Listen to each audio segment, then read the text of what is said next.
Hi, in this video I'll talk about the stories in Blood Ties, Book 9 in the Thieves World anthologies.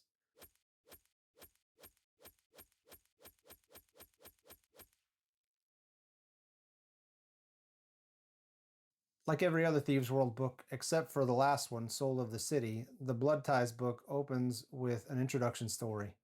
It was written by Robert Lynn Asprin, and there isn't much to it. It's basically Hakim, the advisor to the base leader, looking at Sanctuary and thinking about how much it's changed.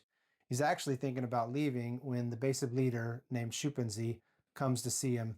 She convinces him that things are looking up because Sanctuary's people are resilient people. There isn't much to this little vignette. It's not even really a story, but it's so short that it's acceptable as an intro to where Sanctuary is at since the events of Soul of the City. It gets a 5 out of 10 from me. The first real story is called Lady of Fire, and it was written by Diana L. Paxson. It's been a while, but she's back with a tale of Lalo the Limner and his wife Gilla. The tragic events during the false plague that took place during the last book in the previous winter have shattered Illyra, the half-Sedanzo storyteller, because her daughter was killed during the riots. She's listless and ill. Lalo and Gilla also lost someone, and Gilla is trying to help Illyra cope with it while dealing with her own grief. The soldier Kama is set to marry High Priest Malin Torchholder for some reason. She comes to Illyra for a reading, and Illyra says her cards were destroyed in a fire during the riots. Gilla suggests a solution for replacing Illyra's cards, which just might work. The story has a good beginning and an interesting middle. One of the main themes is how people deal with grief when they've lost a child. How does it affect their health? How do they cope with it? What lengths are they willing to go to if they want revenge for their loss? In this story, the answers have consequences for the entire city. A trip to the realm of the gods gets mixed into the plot, and that sapped a little bit of the enjoyment from the story for me. I understand that Sanctuary's residents are rightfully superstitious people. I mean, many of them have actually met and dealt with their gods. I'm just not a fan of how big a plot element the gods continue to be in many of these stories. For me, the end was a little flat because the connection to the resolution felt like it wasn't a result of the characters' actions. However, like Paxson's other stories in this world, it has a ray of hope at the end, which I thought was kind of nice. One thing I did like about this story was the fortune-telling cards. Only a few of the Sedanzo fortune-telling card deck have been described in the stories up to this point. This one mentions 8 cards by name, often describing them and how they're designed and what the art looks like. Only 9 cards had been mentioned and described in all the previous Thieves World stories before this. I'm rating this story a 5 out of 10. The next story is by husband-wife team Janet and Chris Morris. The title is Sanctuary is for Lovers. This one starts off with the soldier Tempest back in Sanctuary after a few months away. The stepsons and Rankin 3rd Commando are prepping to leave Sanctuary and join him on an expedition to the east, which the Emperor Theron is sending them on. Tempest is in disguise for some reason, which is completely unclear since he's almost instantly recognized in the 2 encounters he has while he's wearing the disguise.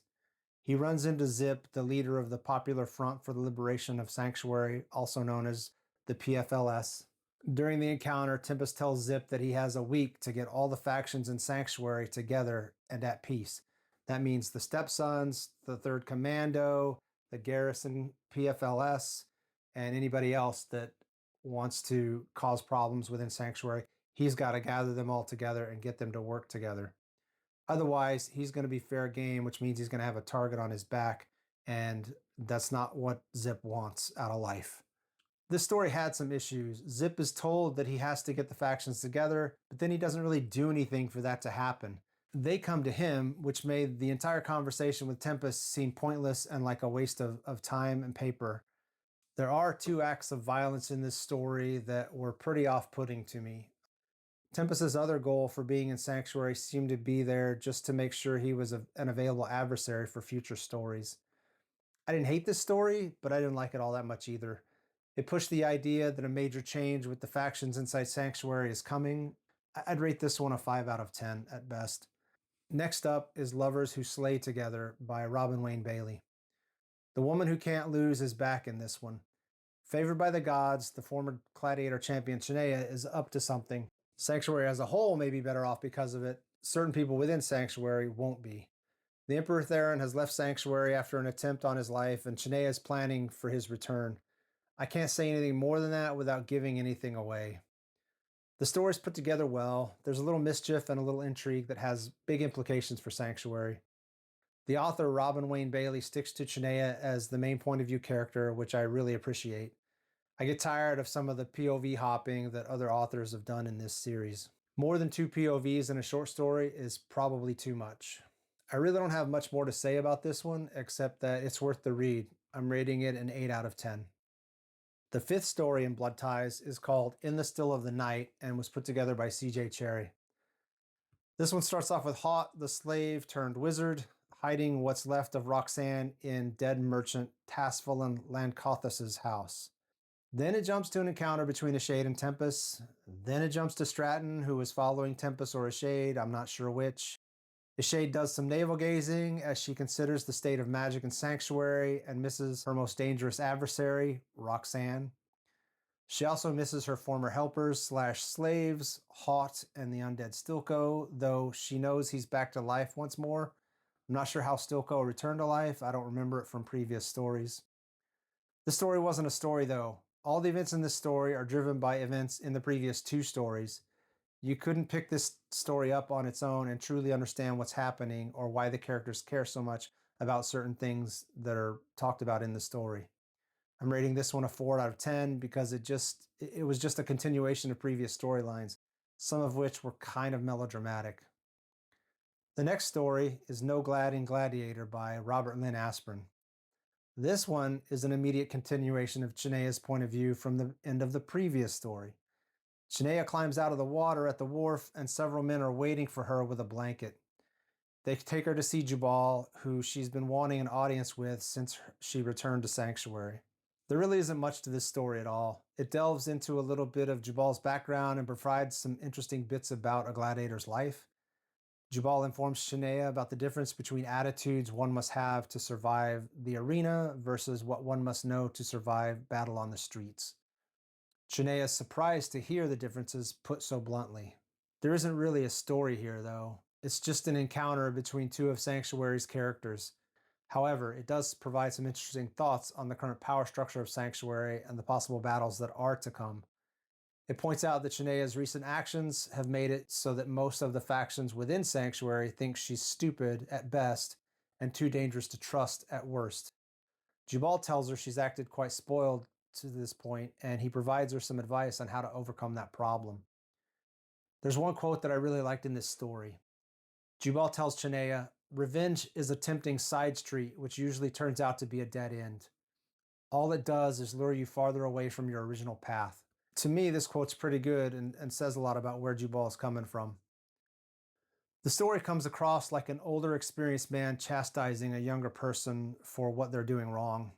Like I said, not really a story here, so I'm rating it a 5 out of 10, mainly because of the insight to how other people in Sanctuary see Chinea, and for some of the interesting insight that Jubal gives to the gladiator's life. The next story is by Diane Duane and is called The Tie That Binds. This story revisits the healer Heron and goddesses Mariga and Savini, which first appeared in The Hand That Feeds You. It starts off with Savini accidentally ripping the door off of the rundown house that the three of them are staying in. Through various viewpoints, they think about how they ended up in the situation they're in and what they're going to do to survive. Heron is working in the healing trade. Mariga has a stall in the bazaar where she sharpens weapons and other items. And Savini, who apparently invented architecture when she was a fully powered goddess, has taken over the project to build a protective wall for Sanctuary, much to High Priest Malin Torchholder's amazement and suspicion. How these characters got here is told in previous stories, like I said before, The Hand That Feeds You, and another one called Down by the Riverside from Wings of Omen and The Dead of Winter, respectively. This story recaps the events in those stories just enough so that you won't have to read them to understand the motivations and feelings of the characters here. Each of them is unhappy for different reasons. Savini misses her god home. Mariga is affected by Savini since they're basically sort of the same person, just different halves. Heron thinks it's his fault they are where they are and he wants to fix it. I'm not sure if I missed it from Down by the Riverside, but Heron is in a body that is 10 years younger than his original body that died. Why this is so was sort of explained in Down by the Riverside, but the result isn't flat out stated in that story. This story has a good setup, and the ending is surprising. You sense something could go wrong, but just aren't sure what. Um, when you find out, the setup was done pretty well and explains why a flashback was used in the story. I would rate this story a 7 out of 10. The story Sanctuary Nocturne was written by Lynn Abbey and focuses on Wallegren, the garrison commander in Sanctuary. Wallegren is doing his patrol while on the way to meet with Kama of the 3rd Commando Unit. He's thinking about an old encounter that he had with her and wondering where it could have led. When they meet, he reports some info to her about Shanaea's activities and tells her that Mullen Torchholder needs to do something about a priest named Roshan who is building a small temple to Shanaea. When he leaves the meeting, he's approached by Zip, the leader of the PFLS, and asked to help deal with a life or death situation. The story's pretty good. Wallegren sets aside some animosity towards Zip to deal with the problem at hand and thinks his solution can help someone else in need. There is some introspection explaining Wallegren's motivation, but it doesn't overtake the entire story. Another character that hasn't been seen since Tales from the Vulgar Unicorn, the second Thieves World book, also appears in this story. This is the second shortest story in this volume, and it's doing everything right. However, there isn't anything to make you sit up and take notice, so I'm going to rate this one a 6 out of 10. The final story in Blood Ties is called Spellmaster and was written by Andrew Offutt. This one starts off with a confrontation between a caravan guard named Fulcrus and a couple men that he had fired. Just before the conflict gets physical, a mysterious stranger intervenes and prevents an all-out fight. The stranger and Fulcrus have a drink afterward, and Fulcrus invites the stranger to help him with delivering a couple nobles to Sanctuary later that day. The stranger agrees, and then the story goes from there. It's an interesting story, and it maintains a sense of mystery around the stranger for most of it. Who is he really? Why is he in Sanctuary? Why does he seem to know who and what audio the owner of Sly's place is? What kind of business is the stranger trying to set up in Sanctuary? Those kind of things. The main character he's a quiet man until he's ready to speak. He also appears to be a force for good, though he does seem to have a hidden agenda, even up to the last line in the story. This is one of the more upbeat stories in the Thieves World anthologies, with one of the more likable characters. It isn't overly sweet or campy, though. I'd give this one a 7 out of 10.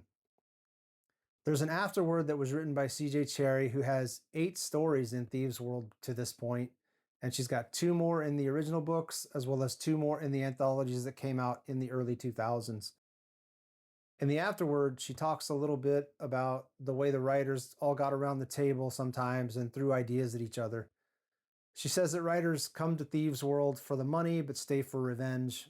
I think this is kind of a tongue-in-cheek reference to the way some authors don't always like what other authors have done with their characters.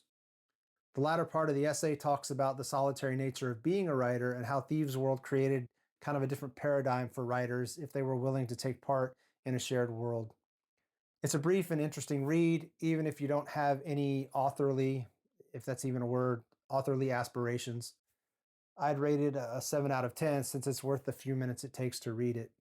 So that's pretty much it for Blood Ties. I enjoyed this book a lot more than the previous book. It got away from the stepsons and the 3rd Commando and the whole Ishade, Roxanne, Mages, Tempest stuff. I was really getting tired of those stories.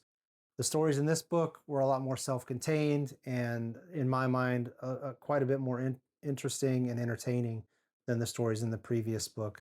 There wasn't so much melodrama, and it introduced a couple new characters that I thought could be interesting in the future, which was nice to see. The average of all the stories in the volume itself work out to about a 6 out of 10, which would be completely average, but I think it's a little better than that, so I'm going to rate the book overall as a 7 out of 10. So that's it for this video. I hope you enjoyed the review, and if you have any comments or suggestions, or you agree or disagree with me, leave whatever you want to say down below in the comment section, and bye for now.